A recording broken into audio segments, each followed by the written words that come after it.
I don't even know where to start, so I'll just lay it out as straight as I can. My wife, 32, and I, 34, have been married for 7 years. Before her, I had a small circle of close friends, but he was always the closest. Let's call him Mark. Mark and I grew up together, same schools, same sports teams, even went through some rough family stuff side by side. If there was one guy I thought I could trust with my life, it was him. And when my wife came into the picture, he was right there too. He helped me plan the proposal, was the best man at our wedding, even gave this long emotional speech about how happy he was that I found my person. For years, the three of us were like this unshakable trio. We hosted game nights, road trips, even just lazy Sundays watching football at my place. Looking back now, I wonder how many times I was just the idiot sitting there while the two of them exchanged looks right under my nose. At the time, though, I never doubted either of them. Not once. Started small. The kind of things you almost gaslight yourself out of noticing. Like Mark used to treat my wife the way a buddy's supposed to, respectful, casual, like she was an extension of me. But a few months back, I noticed these little changes. He started cracking inside jokes with her that I wasn't part of. I'd walk into a room, and they'd both go quiet, like kids caught doing something wrong. She brushed it off. "Oh, we were just talking about your snoring." Or, "You wouldn't get it. It's from earlier." Then she started dressing up more when we knew Mark was coming over. Not in a dramatic way, just subtle. A little extra makeup, clothes she normally saved for dates. When I teased her, she rolled her eyes and said, "God forbid I try to look nice in my own house." And the worst part? I believed her. I kept telling myself I was paranoid. This was my wife. This was my best friend. They wouldn't. At least that's what I thought. The first real crack showed during one of our group hangouts. A bunch of us were playing cards, drinking, laughing. Just the usual Saturday night. Someone made a joke about work spouses. And without missing a beat, my wife smirked and said, "Yeah, Mark knows what I like better than my actual husband." The whole room went dead quiet. Everyone chuckled nervously, but Mark's face turned the color of a fire truck. He tried to laugh it off, but it was the most forced sound I've ever heard. Another time, I overheard her on the phone. She was in the kitchen, whispering and giggling. When I walked in, she jolted like she'd been caught stealing. She immediately said it was her sister, except her sister later asked me why I hadn't called her back in weeks. And then the kicker, Mark slipped up himself. We were grabbing beers after work, and he said something like, "You know how she likes her coffee, right?" I gave him this confused look because no, I don't. She changes it all the time. He instantly went pale and said, "Oh, I just meant, like, in general." That's when I stopped dismissing it. Something was going on. The night it all came crashing down wasn't some movie-style dramatic reveal. It was stupid, messy, and painfully ordinary. I had gotten home early from work. She didn't hear me come in because she was in the living room with Mark. The lights were dim, some wine glasses on the table. They weren't doing anything physical when I walked in. But the air between them, you could have cut it with a knife.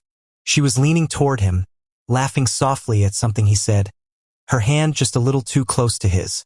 The second they noticed me, they both jumped like I'd fired a gun. My wife's face twisted into this exaggerated, sarcastic smile. "Oh, look, it's the husband," she said, like I was the unwelcome guest in my own damn house. Mark wouldn't even look me in the eye. He just sat there, guilty as hell, staring into his wine glass like it had the answers. I remember standing there, heart pounding, realizing in that moment that all the small signs weren't paranoia. They were proof. I didn't ease into it. I just said it flat out. "So how long have you two been screwing behind my back?" The silence that followed was deafening. Mark went rigid like a kid caught stealing candy, but still said nothing. My wife, though, she let out this sarcastic laugh. "Wow, straight to drama. Huh? You think just because two people are sitting on the couch we're having an affair?" I lost it. I told her I wasn't an idiot, that I'd seen the looks, the jokes, the whispering. I turned to Mark, my so-called best friend, and begged him to at least say something. He just shook his head and muttered, "I'm sorry, man." That's when she snapped. She rolled her eyes, grabbed her glass, and said, Fine. You want the truth? Yeah, it happened. Couple of times. You were too busy with work, too tired, too everything. Mark was just there. Happy now. Felt like my chest caved in. The worst part wasn't even her words. It was the way she said it. Like she was annoyed I'd forced her to admit it. Like I was inconveniencing her. And Mark? He just sat there. Couldn't even look at me. The second those words left her mouth, everything inside me snapped. I didn't hit anyone, but I slammed my fist into the wall so hard I thought I broke it. My wife jumped, Mark flinched, and for a moment, I felt like I was watching the scene from outside my own body. I demanded he leave. Right then. No excuses. He mumbled another "I'm sorry," and bolted like the coward he is, barely grabbing his jacket. That left me and her, standing in the living room that suddenly felt like a stranger's house.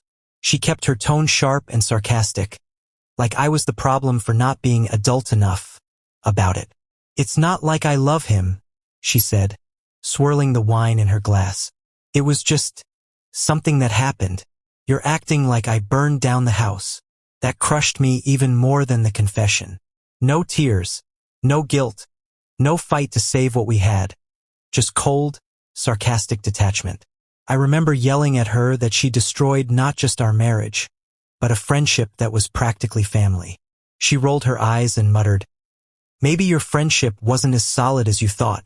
That line, it still haunts me. When the door shut behind Mark and the silence set in, that's when it really hit me. Not just the betrayal from my wife, but from him, my best friend. The guy who grew up in my house, ate at my family's table, stood beside me at my wedding. It wasn't just losing her. It was losing both of them in the same night. Like someone ripped the foundation out from under me and left me standing in freefall. I couldn't stop replaying all the memories. The camping trips, the bar nights, the stupid high school pranks we pulled together. All poison now. All fake. He had been looking me in the eye for months, years maybe, while sleeping with my wife. I didn't cry right away. At first, it was just this numbness, like my body was in shock. Then, hours later, alone in bed while she slept in the guest room, it hit me like a freight train. I broke down so hard I couldn't breathe. It wasn't just losing love. It was losing trust. And once trust is gone, what's left? Word spread faster than I expected. I didn't go announcing it, but apparently people talk. And honestly, I think some already knew. The first group hangout after everything was brutal. A couple of our mutual friends had invited me out. And guess who showed up? Mark. He acted like nothing happened, just quiet and sipping his drink. My wife wasn't there, but her shadow was. Every conversation circled back to her, people glancing at me like I was a wounded animal. At one point, one of the girls in our circle, clearly drunk, blurted out, "God, it was so obvious. I can't believe you didn't see it sooner." The whole table froze. Mark's face went pale, and I just sat there staring at her, realizing people had watched me play the fool this whole time. After that, I couldn't stomach being around any of them. Every laugh, every inside joke felt like a knife. Were they laughing at me? Covering for them?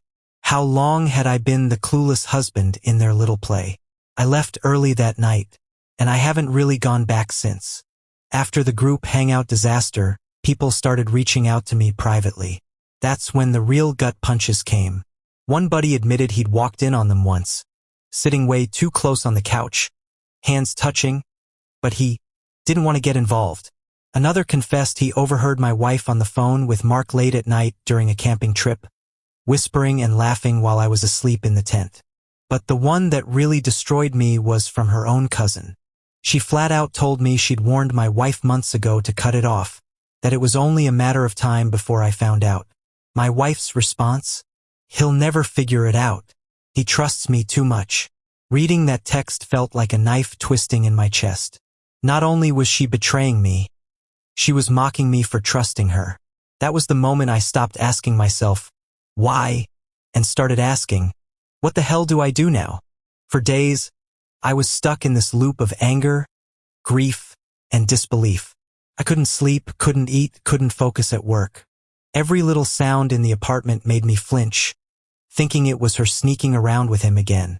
And then it hit me, I had a choice. I could try to salvage what was left, begging for explanations, making her prove she still cared, or I could protect myself. I could walk away before I got swallowed up in the chaos she'd created. I sat down with her, trying to gauge if there was even a shred of remorse. She shrugged, sarcastically, like I was being dramatic. Look, it happened. You're upset.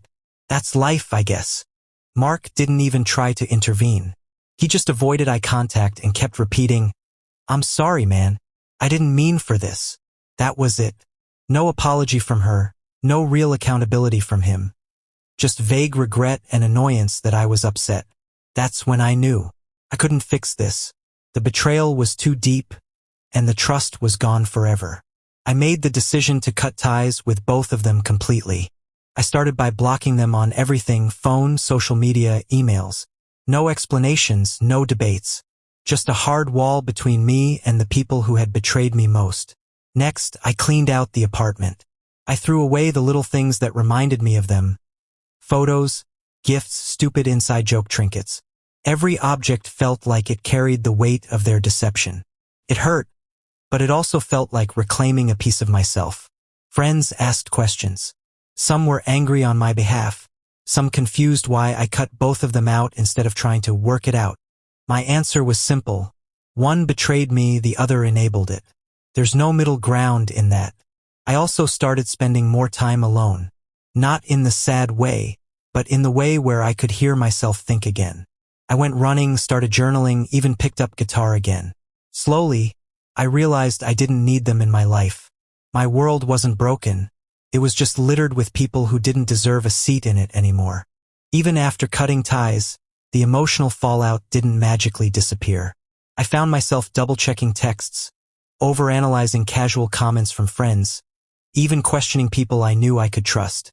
The betrayal had left this invisible scar. I'd catch myself replaying moments from the past. Her sarcastic smiles, Mark's guilty silences, that wine glass on the living room table, and feel my chest tighten like it had the night I discovered them. Sleep came in short bursts, often filled with dreams of confrontation or betrayal, and waking up alone was both a relief and a pang of loneliness. The hardest part? Realizing that trust, once shattered, doesn't just return overnight. I wanted to believe in people again, to let myself lean on friends or potential partners, but a part of me was permanently cautious, hyper-aware that someone could be hiding the same kind of betrayal. It sucked. Still does sometimes. But slowly, day by day, the sharp edge dulls. Closure didn't come with a dramatic apology or a "we're sorry" moment. It came in small, quiet ways.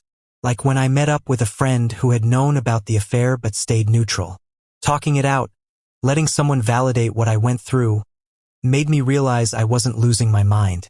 I wasn't overreacting. The betrayal was real, and my feelings were valid. Or when I took a solo trip, a weekend in the mountains, just me, no distractions. I hiked, I slept under the stars, and I started to feel something I hadn't in months. Freedom. Not happiness yet, not even fully peace, but freedom. I started investing in myself again. Taking small risks at work, reconnecting with hobbies I'd abandoned, setting boundaries with people who weren't worthy of my trust. Each step was a tiny act of reclaiming control, a way of saying, I'm done being defined by their betrayal. Looking back, I see clearly what I ignored for too long. Trust isn't just about loving someone. It's about honesty, respect, and boundaries. My wife didn't respect any of that. Mark, my so-called best friend, betrayed a bond that had survived decades. I've learned that people reveal themselves in their actions, not their words. Sarcasm, excuses, and silence are all signs if you know how to read them. And while it's tempting to blame myself for not seeing it sooner, I realize now that the problem wasn't my blindness. It was their choices. I also learned that healing doesn't happen in isolation. You need friends who are actually trustworthy, even if it's just one person. You need to set boundaries and protect your own mental and emotional space. Most of all, I've learned that betrayal can be brutal, but it can also be a wake-up call, a chance to rebuild your life, redefine your relationships, and eventually trust yourself again. So here I am, months later, still bruised but standing. The marriage is over, the friendship is gone, and some days it still stings like a fresh wound. But I've realized a few things that I wish someone had told me back then. 1. Trust is earned, not assumed. Just because someone has been in your life for years doesn't mean they'll honor it. 2. Pay attention to the small signs. That awkward glance, whispered joke, or sudden secrecy isn't paranoia. It could be a warning. 3. Cut ties if you have to. Protect your mental and emotional health. Sometimes walking away is the only way to survive. 4. You can rebuild. It won't be overnight. It won't be easy. But reclaiming your life, even in small steps, is possible. 5. Forgive yourself for trusting. You did what anyone would do. You trusted the people you cared about most. That's not weakness, it's human. If you're reading this because you've been blindsided, I get it. It feels like your world has shattered. Like nothing will ever feel safe again. But it will. Slowly.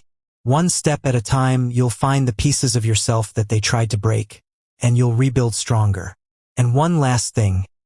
Never let anyone make you doubt your instincts. They are your best weapon against being blindsided twice.